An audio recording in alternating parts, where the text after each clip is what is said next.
Social media में आजकल सियासत जम्मू कश्मीर की बड़ी गुरमा रही है।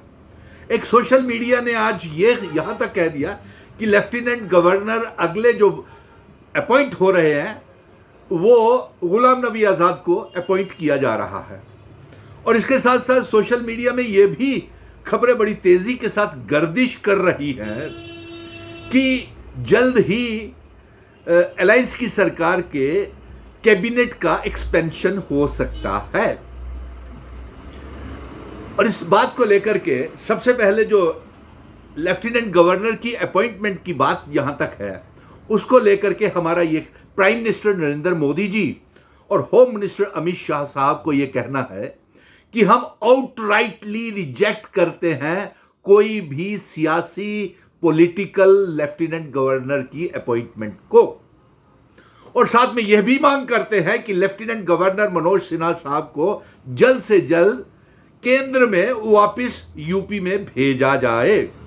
और ये जो खबर ये गर्दिश कर रही है सोशल मीडिया के ऊपर कि अगले गुलाम नबी आज़ाद को लेफ्टिनेंट गवर्नर बनाया जा सकता है, तो वजूहात क्या है? क्या वो ऑपरेशन लोटस के तहत फिट हो गए हैं भारतीय जनता पार्टी के रैंक एंड फाइल में गुलाम नबी आज़ाद?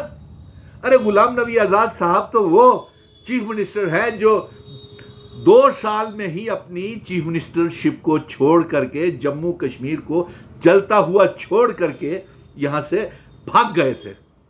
और फिर उसके बाद उन्होंने ये भी कहा कि उनकी कैबिना में जब वो मुख्यमंत्री थे तो बहुत से लश्कर तोयबा जैश ए मोहम्मद के स्पॉन्सर्ड एमएलएस थे, उनकी कैबिनेट में मिनिस्टर बने जैश ए मोहम्मद लश्कर तोयबा की फंडिंग के बाद। और उनका यह भी कबूल किया है, कबूलनामा है कि उन्होंने उस समय होम मिनिस्टर को यह खत लिखा था कि गुलाम नबी आज़ाद ने कि उनकी कैबिनेट में ये मिनिस्टर और ये एमएलएस हैं जिनके तल्लुकात आतंकवादियों के साथ हैं। तो होम मिनिस्टर साहब वो खत आज भी आपके वहां होम मिनिस्ट्री में पड़ा होगा। तो आप जरा देखें कि वो चीफ मिनिस्टर एक कहता है ये यूनिफाइड एरिया कमांड का हेड होता है, वो तब भी बोल सकते थे, बता सकते थे, वो नाम नहीं बताए। वो home department chief minister Ghulam Nabi Azad के पास था, तब भी उनको उनके नाम नहीं बताए और टेररिस्ट के साथ कैबिनेट में चलाते रहे, मिनिस्ट्री चलाते रहे। और यहां तक कि 2 सालों के बाद वो तोड़ करके इस कैबिनेट, और सबसे बड़ी उन्होंने खता की जो 5 अगस्त 2019 को रियासत को तोड़ने के लिए भारतीय जनता पार्टी को इनडायरेक्टली सपोर्ट किया, एब्रोगेशन ऑफ आर्टिकल 370 को लेकर के और रियासत को तोड़ने को लेकर के वो बाहर चले गए, वोटिंग नहीं की, बयानबाजी की, क्योंकि वो कर्ज जो चुकाना था मोदी जी ने उनके ऊपर आंसू बहाए थे, उसका कर्ज और फर्ज गुलाम नबी आज़ाद ने निभाना था। इसलिए हमारी ये मांग है कि अगला जो भी लेफ्टिनेंट गवर्नर बनाया जाए, एक तो वो नॉन पॉलिटिकल हो, दूसरा वो जुडिशरी का, सुप्रीम कोर्ट का, हाई कोर्ट का कोई रिटायर्ड जज हो या आईपीएस ऑफिसर या कोई chief of the army staff जो लोकल जम्मू कश्मीर का स्टेट सब्जेक्ट होल्डर हो, उसे नॉन पॉलिटिकल, गैर सियासी, हमें सियासी पॉलिटिकल लेफ्टिनेंट गवर्नर नहीं चाहिए। अब हम दूसरी तरफ आते हैं कि कैबिनेट एक्सपेंशन की मांग तो मैंने डॉक्टर फारूक अब्दुल्ला साहब से की है, उनसे बात भी की है, क्योंकि Bharatiya Janata party operation lotus के तहत रियासत हमको वापस नहीं करेगी, नंबर 1। नंबर 2, जो हमारे पास है वो तो हम करें।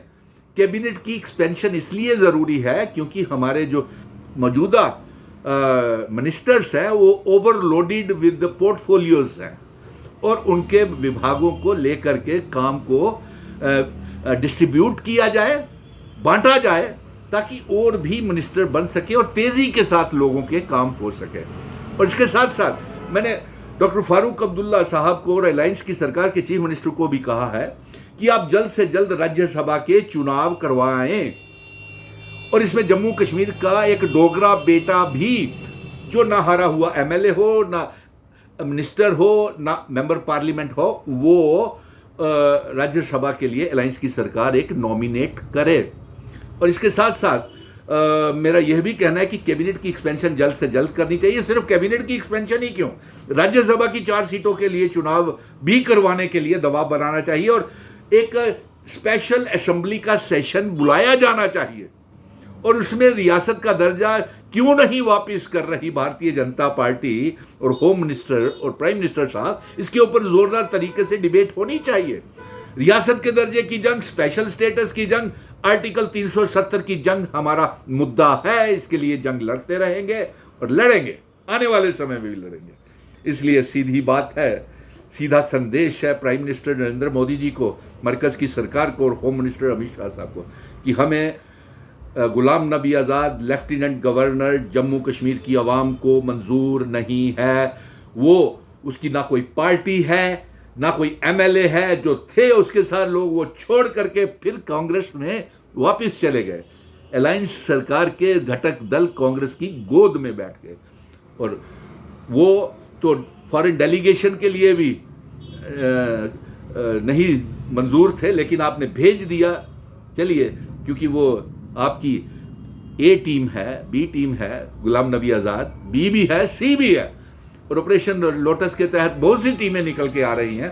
तो रियासत का दर्जा हमको वापस कर दीजिए और इसके साथ साथ हम ये कहते हैं कि एक local non political lieutenant governor Jammu Kashmir को दिया जाए। और ये जो खबरें गर्दिश कर रही हैं गुलाम नबी आज़ाद अगले लेफ्टिनेंट गवर्नर होंगे, इसको हम आउटराइटली रिजेक्ट करते हैं जम्मू कश्मीर की अवाम। और दूसरा, कैबिनेट की एक्सपेंशन की जाए, कार बांटे जाए और 5 जो एमएलए की नॉमिनेशन भी होनी है वो भी की जाए और राज्यसभा के चुनाव भी करवाए जाएं। और बिजनेस रूल को भी हम आउटराइटली रिजेक्ट करते हैं, क्योंकि हम रियासत का दर्जा और 370 की जंग लड़ रहे हैं। हमारी मांग ये है और इसके लिए असेंबली का सेशन बुला करके अगर ज़रूरत पड़ती है तो पार्लियामेंट के सेशन का हम घेराव करेंगे और जंतर मंतर में जाकर के धरना प्रदर्शन करेंगे। जय Hind. Outrightly reject Ghulam Nabi Azad as a